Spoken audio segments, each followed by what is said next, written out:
Titanic A tendência partiu em dois. a tendência de quando um navio grande desse parte, é a água... Parece que uma afunda, né? Uma parte afunda primeiro. Sim. O Titanic é separado em duas partes, né? O naufrágio dele tem a proa, por causa da estrutura frente, dele ou por causa popa. da onde foi o impacto? É porque assim, olha, veja bem, o navio quebrou na superfície, né? Ele, com o peso, o próprio peso dele fez o navio partir. O navio começou a afundar. Ele bate no... Como... Ao que tudo indica, né? A tese mais aceita é que ele teria colidido com o iceberg e o iceberg, feito uma faca, teria cortado, feito um rasgo no casco, que começou a inundação. Embaixo da linha d'água, né? Fez um rasgo, começou a inundação, o navio começou a inclinar. Fica muito peso, né? A proa, a frente afundou, ficou só a bunda para fora, né? A cena clássica do filme. Levanta. Isso. E por que quebra? Mas com o peso da água que estava entrando, a estrutura dele rompe, não aguenta. Colapsa. Então ele afunda em duas partes. Aí tem um detalhe. Nós estamos falando da superfície até o fundo de 4 quilômetros. Durante esse processo de descida de 4 quilômetros, acontecem coisas. Você tem fatores de correnteza. As coisas não caem retas. É verdade. Não é? Não cai reta. As coisas caem no mar e vão assim, ó. Vão se abrindo. Certo. Então você tem a proa que está lá e a popa que está aqui. Não estão juntas. Entendi. Né? Que é também uma das conjecturas que eu faço do submersível ter implodido antes, porque isso vai gerar que os detritos se espalhem por uma área maior, porque entre o momento da implosão e chegar no fundo, ele percorreu uma distância considerável, talvez perto de 1 quilômetro. Então, correntes, ainda mais pedaços pequenos, e são mais sujeitos a serem levados, né? Mas tudo isso são conjecturas. Eu acho que a gente nunca vai saber. Eu acho sim que as equipes agora vão resgatar não com submarinos tripulados, mas com robôs, né? Vão resgatar fragmentos que eles consigam detectar e a partir disso fazer algumas análises de material, fadiga de material, para ver o que se podem deduzir alguma coisa do que aconteceu. Mas me parece muito claro que foi uma falha estrutural. Na verdade, assim, ó, quando eu fiquei sabendo que foi não me lembro se foi na segunda-feira de manhã ou se foi no domingo à noite. Quando eu fiquei sabendo disso, eu falei, vou morrer. Se não morrer, eu vou morrer. Por quê? A 4.000 metros de profundidade, tudo fica difícil. Tudo fica difícil. Sem luz. Sem luz. Localizar fica difícil. Tirar de lá, tirar de dentro de onde ele estava é impossível. Eles teriam que, no mínimo, tentar trazer ele para cima para poder tirar. Como poderiam fazer isso? Esse seria outro ponto, né? Tudo bem, eles poderiam descer eventualmente. Vamos supor que o submersível achassem que o submersível estivesse no fundo, tivesse ainda com a estrutura preservada, com as pessoas vivas lá dentro. Vamos supor que tudo isso acontecesse e eles tentariam, com esses robôs, de alguma maneira, levar o submersível para a superfície, com as garras, etc. Tal. Seria possível? Sim, seria possível. Mas é uma operação delicada, lenta, e havia uma corrida contra o tempo, porque você tinha um limite da capacidade de ar dentro que era 96 horas, que eles falavam desde o início, 96 horas. Né? Então, se você pega de domingo de manhã, bota 96 horas, daria primeiras horas da manhã aqui do Brasil de hoje, quinta-feira, né? Isso seria o limite. Agora, tem fatores que fazem com que essa capacidade, né, de oxigênio aumente ou diminua. Por exemplo... Estresse. Exato. Quando você está estressado. Exatamente. Respira mais. Exatamente, você respira mais. Né? E aí você consome mais oxigênio. Quem mergulha sabe muito bem disso. Né? Tem gente que mergulha com um cilindro e fica 30 minutos, tem gente que em 15 minutos já acabou o cilindro.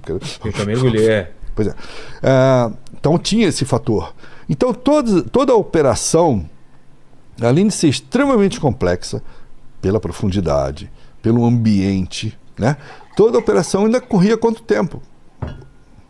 Tinha que ser muito rápido. As chances, na minha opinião, as chances daqueles 5 serem resgatados, para mim, era 0.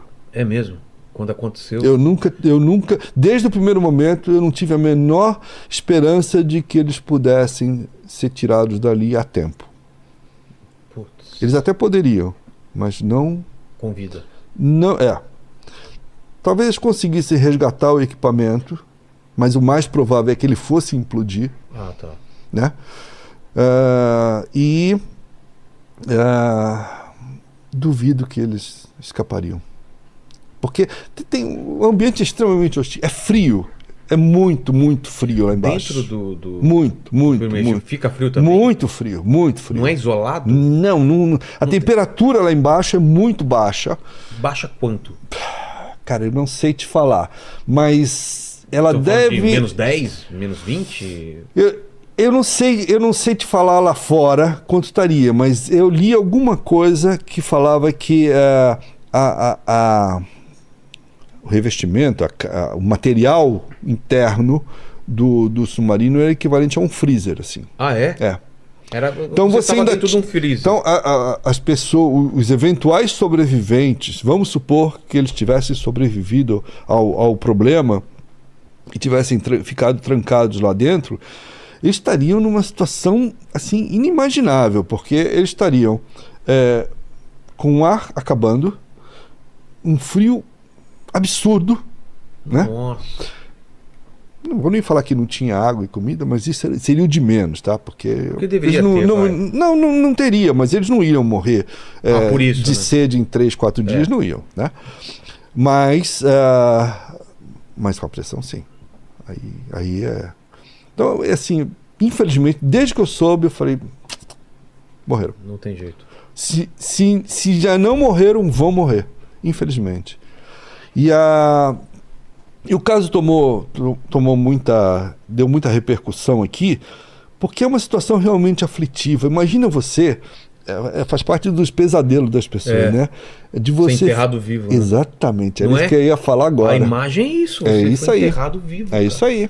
É a mesma que você está dentro de um caixão vivo e jogaram terra em cima, porque também tem uma pressão. Sim. Você não consegue empurrar aquela areia toda que está em cima de você. Então o monóxido de carbono vai acabando.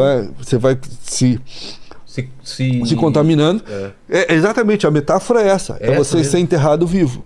Porque numa situação dessa, que eu vou falar pode parecer cruel, mas tem que ser interpretado de outra forma. Numa situação dessa, eu diria que a implosão, para mim, que foi o que aconteceu, acho que todo mundo, os técnicos já chegaram a essa conclusão também, a implosão foi, digamos, o melhor que poderia ter acontecido a eles.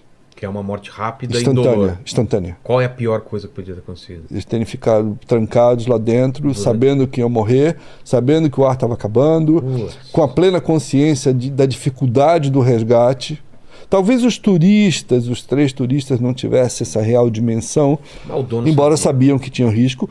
O dono com certeza sabia, e o operador, que era o especialista no Titanic, tudo indica ele que estava operando o submersível, também tinha, porque ele era um cara que já havia mergulhado lá, então ele tinha com experiência, ele sabia